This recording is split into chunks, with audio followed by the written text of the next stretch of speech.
Good afternoon, students. Today we are going to study next topic, batteries.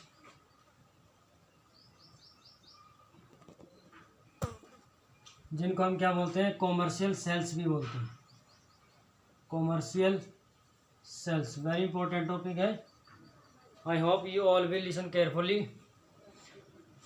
Batteries commercial sales, इसको study करने से पहले थोड़ा basic हम जानने की कोशिश करते हैं. आपने पढ़ा हो, गैल्वेनिक सेल के बारे में पढ़ा है. The cell which convert chemical energy produce in a redox reaction directly into electrical energy. यानी कि वो सेल जो रिडॉक्स रिएक्शन से प्रोड्यूस की जाने वाली केमिकल एनर्जी को इलेक्ट्रिक एनर्जी में कन्वर्ट करता है, उसे हम गैल्वेनिक सेल बोलते हैं.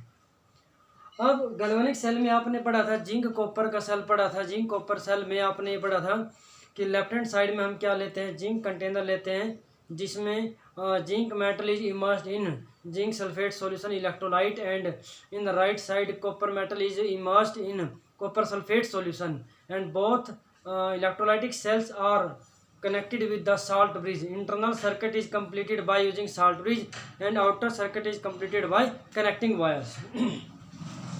और आपने ये भी पढ़ा था कि उस जिंक कॉपर सेल की जो वोल्टेज आती है, आउटपुट आती है, वो कितनी आती है, 1.10 वोल्ट आती है.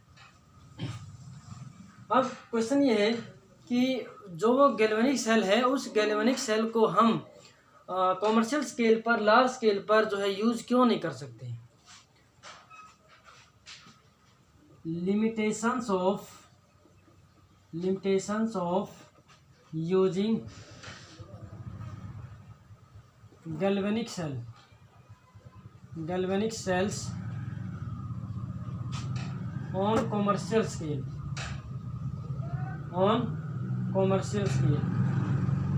कॉमर्शियल स्केल पर यूज करने की लिमिटेशन क्या है उसकी. First point is internal circuit that is salt bridge possess high resistance. Salt bridge possess high resistance. If we want to draw high current from the galvanic cell, then voltage drops sharply. अगर हम if we want to get high current, then voltage drops sharply. अगर हम ज़्यादा current लेने की कोशिश करेंगे तो वोल्टेज तेजी से ड्रॉप करेगी. Second point, they lack compactness,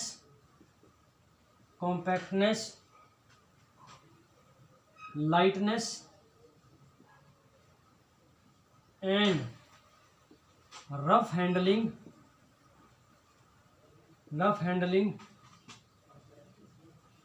for portability.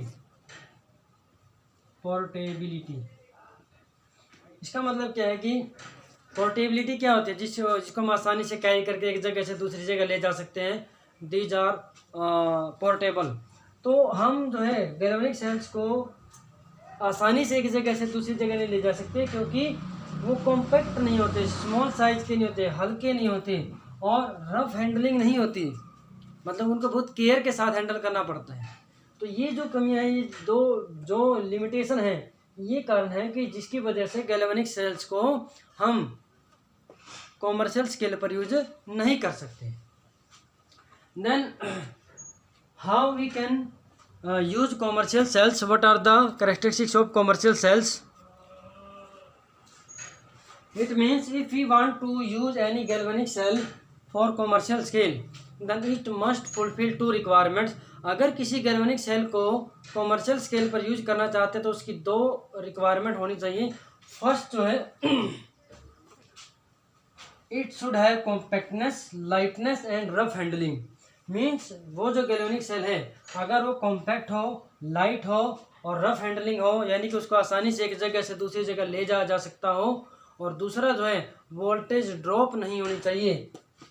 तो अगर ये दोनों रिक्वायरमेंट कोई भी अगर कॉमर्शियल सेल या गैल्वेनिक सेल फुलफिल करता है, then that can be use for purpose of commercial cells. Next,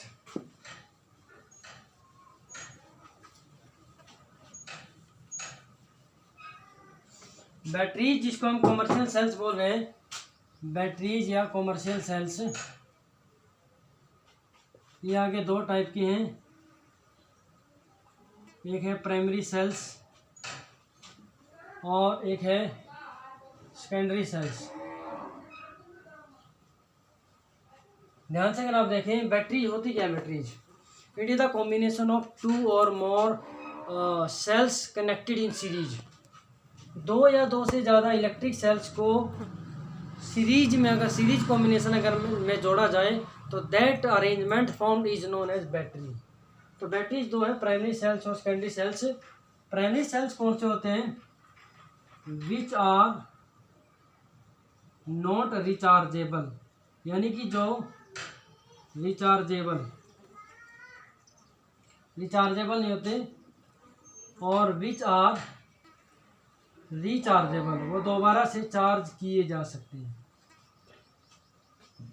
ये रिचार्जेबल क्यों नहीं है? Because in these redox reaction takes place only once। redox reaction में एक बार होती है after the use of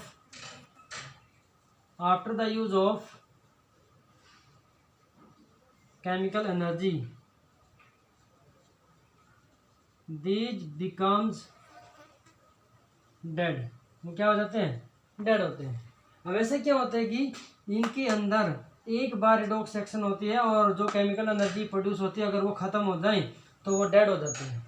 इसका कारण ये होता है मेनली कि प्राइमरी सेल्स के अंदर केमिकल रिएक्शन होने के बाद जो प्रोडक्ट बनते हैं, यानी कि वो जो सब्सटेंसेस बनते हैं केमिकल रिएक्शन होने के बाद, वो इस तरीके से चेंज हो जाते हैं कि वो इरिवर्सिबल होते हैं। वो दोबारा से अपनी ओरिजिनल स्टेट में कन्वर्ट नहीं हो सकते, जिसकी वजह से हम उनको रिचार्ज नहीं कर सकते। सेकेंडरी सेल जो है विच आर रिचार्जेबल, यानी कि इनमें जो रिएक्शंस होती है एनोड और कैथोड पर, और उन केमिकल रिएक्शंस को रिवर्स किया जा सकता है। रिवर्स कैसे किया जा सकता है? आपने अगर ध्यान से स्टार्टिंग में जिंक कॉपर सेल की फॉर्मेशन, उसकी केमिकल रिएक्शन पढ़ी हो, तो जब हमने उसकी ई नोट सेल जो है जिंक कॉपर सेल की पढ़ी थी, तो 1.10 वोल्ट वैल्यू आई थी। 1.10 वोल्ट वैल्यू आती है, तो हम वहाँ पर ये पढ़ते हैं, अगर हम एक्सटर्नल सर्किट में हम एक्सटर्नल पोटेंशियल लगा दें और वो पोटेंशियल अगर 1.10 वोल्ट हो, तो क्या होता है? जिंक कॉपर सेल के अंदर करंट स्टॉप हो जाते हैं, क्योंकि जो हम एक्सटर्नल पोटेंशियल लगा रहे हैं वो अपोजिट डायरेक्शन में लगा रहे हैं। और जब एक्सटर्नल पोटेंशियल लगाई हुई है 1.10 और इंटरनल जो सर्किट से बन के आई है वो दोनों क्या सेम है बट अपोजिट डायरेक्शन में है, तो करंट स्टॉप हो जाते हैं। उसके बाद दूसरा केस हमने पढ़ा था, अगर एक्सटर्नल पोटेंशियल हम 1.10 से ज़्यादा लगा देते हैं और इंटरनल पोटेंशियल जो बनी है सर्किट की 1.10 है और दोनों अपोजिट डायरेक्शन में है, तो एक्सटर्नल पोटेंशियल ज़्यादा होने की वजह से जो फंक्शनिंग होती है सेल की वो रिवर्स हो जाती है, यानी कि वो अपोजिट हो जाती है। तीसरा पॉइंट हमने पढ़ा था, if external potential applied is less than that of internal, then cell के ऊपर कोई फर्क नहीं होता, कोई चेंज नहीं होता, इट गोज ऑन स्मूथली, उसी तरीके से वो चलता रहता है।